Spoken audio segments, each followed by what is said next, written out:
Saben, tengo una amiga en Ucrania, ucraniana que está en Ucrania, y me escribe ayer y me dice: Maciel, sé que estás en España, tengo pensado irme a España, quiero cambiar de lugar, pero como sabes no hablo el idioma español, hablo inglés, y quisiera saber si con inglés podría encontrar algún trabajo en España.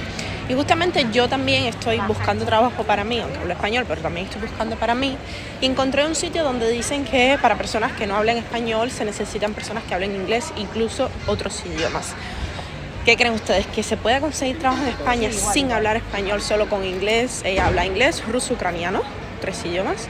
¿O creen que si no hablas español pues no vas a conseguir trabajo? La verdad es que no lo sé.